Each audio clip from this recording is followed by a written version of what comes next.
E agora eu converso com ela, doutora Débora Viana maravilhosa, veio falar de câncer de língua. Tudo bem, doutora? Tudo bem, Duda? Seja bem-vinda. Nossa, nós vamos falar de um tema diferente hoje, né? Exatamente. Câncer de língua. Vamos hoje falar sobre câncer de língua. Então explica pra gente um pouquinho como suspeitar que a pessoa pode ter câncer de língua. Bom, na verdade, é muito fácil do paciente conseguir identificar lesões, né? Então, toda lesão na boca, dentro da sua língua, vermelha, esbranquiçada, perda de papilas na língua, então a língua fica com um aspecto diferente, deve ser suspeita, né? Se ela persistir por 30 dias, mais ou menos. Bom, eu não tô nem usando hoje, gente, a minha plaquinha da Caras, porque olha que chique, eu estou com o celular dela, achei lindíssimo, chiquérrimo, vou ficar usando ele aqui. Bom, como que é feito o diagnóstico? A pessoa faz frente ao espelho, como que funciona? Então, a suspeita, o próprio paciente consegue fazer em frente ao espelho, sempre indo aos dentistas, sendo avaliada essa boca, mantendo uma boa higiene oral, né?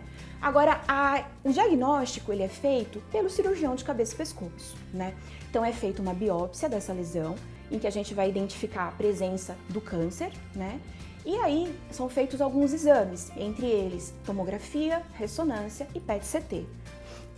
E como que é o tratamento? Porque quando a gente fala de câncer de língua, toda vez que fala em câncer, já pensa em quimioterapia, radioterapia. No câncer de língua, o procedimento é o mesmo de tratamento? Na verdade, no câncer de língua, o tratamento é cirúrgico. Então, o principal, isso é muito importante saber, o principal tratamento do câncer de língua é uma cirurgia para retirada do tumor. E essa cirurgia vai ser maior ou menor, a depender de qual é o momento em que esse câncer está sendo identificado. Por isso que eu falo que é muito importante a gente identificar e fazer esse diagnóstico de forma precoce, quanto antes, né? Então, o tratamento cirúrgico que vai consistir na retirada do tumor, então, de parte da língua, Nossa. né? Exatamente, e em um esvaziamento cervical, que é a retirada de toda a gordura aqui do pescoço. E aí, isso é feito de uma forma mais invasiva ou menos invasiva, a depender, primeiro, de qual é o momento em que foi identificado o câncer e, segundo, da experiência do cirurgião e de que a gente pode usar nesse tratamento. Então, por exemplo, um câncer de língua de forma ideal, nós vamos operar com um laser. Então, a gente consegue causar menos morbidade, quer dizer, diminuir a agressividade desse tratamento, melhorar esse pós-operatório e diminuir, por exemplo, a necessidade de uma traqueostomia ou de uma sonda nasoentérica para colocar a alimentação direto na barriga. Nossa. De mesma forma, também, o esvaziamento cervical, ele pode ser tanto feito por um corte no pescoço, que vem daqui a aqui, por exemplo, ou através de um robô, onde nós conseguimos fazer o corte escondido atrás do cabelo e entrar com as pinças do robô e fazer esse esvaziamento sem uma cicatriz aparente. Então, a depender da possibilidade de uso de tecnologia, a gente consegue fazer esse tratamento de uma forma mais amena, mais agressiva para o tratamento efetivo do câncer. Agora, a gente está falando de um tipo de câncer que muita gente nunca ouviu falar e não sabe. E dá para se perceber, pelo que você está explicando aqui, que ele traz danos severos, até em alguns casos, que mesmo que seja curado, né, o câncer, a pessoa tem outros tipos de sequelas. Por exemplo, perder pedaço da língua, ter alimentação por sonda. Então, o diagnóstico precoce, como todos os tipos de cânceres, é importante. Então, qualquer sinalzinho... Buscar um cirurgião de cabeça Nossa. e pescoço. Assim, como eu falei, o tratamento do tumor, quanto mais cedo nós conseguirmos fazer, menor vai ser a consequência para a vida desse paciente.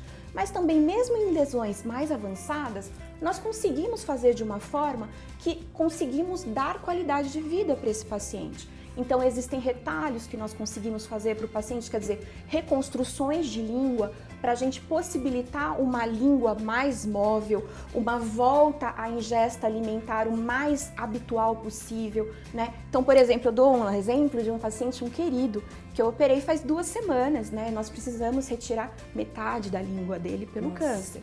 Mas hoje ele já me mandou uma mensagem que ele está comendo bife empanado. Nossa! Né?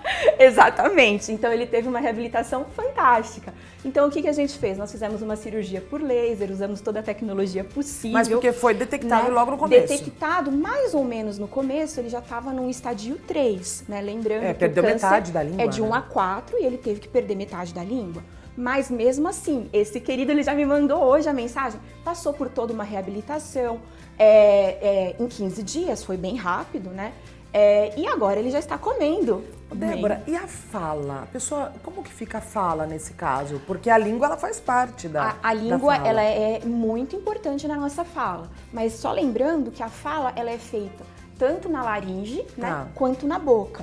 Então, quando nós tiramos uma área, né, de um componente da execução da fala, nós vamos realmente modificar. Mas, principalmente em pacientes jovens, com uma cirurgia feita de uma forma a se tentar preservar a maior parte da anatomia prévia e reconstruir da melhor forma possível, nós conseguimos com fono, né? Então é uma especialista que vai ajudar nessa reabilitação, ter uma fala muito boa. Acontece crianças desenvolverem câncer de língua, por exemplo? Não, né? Na verdade, assim, não é nunca, nós nunca falamos nunca em medicina, mas assim, não é o habitual, né? Em crianças, as lesões em boca, elas tendem a ser lesões tumores benignos. Existe sim, mas é a exceção da exceção da exceção da exceção, tá? Agora, vai aparecer mais em adultos, muito mais prevalente em homem, tabagista e etilista. Então, o habitual são homens maiores do que 60 anos que fumam e bebem.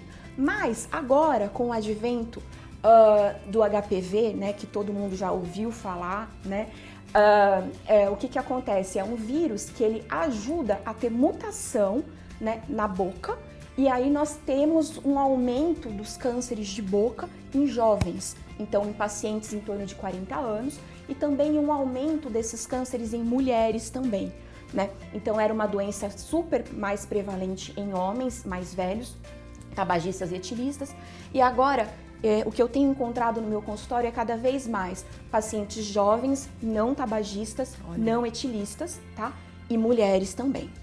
Bom, então é importante você ficar atento, cuidar da saúde. Apareceu qualquer coisinha, procura o dentista. De repente, não é caso de dentista, é caso de cirurgião de cabeça e pescoço. É muito importante você saber que especialista procurar, em que momento procurar. Saúde a gente cuida a todo momento, tá? Não é só nos momentos em que se falam, em mesas que fazem menção a algum tipo de prevenção, mas a todo momento é importante você ficar atento. Doutora, obrigada pela sua participação. Eu que agradeço. É sempre um prazer recebê-la aqui, e se eu pudesse, eu ficava com essa capinha pra mim, mas nosso celular é diferente, eu já tava vendo aqui se eu podia ficar. Obrigada, viu? Eu que agradeço.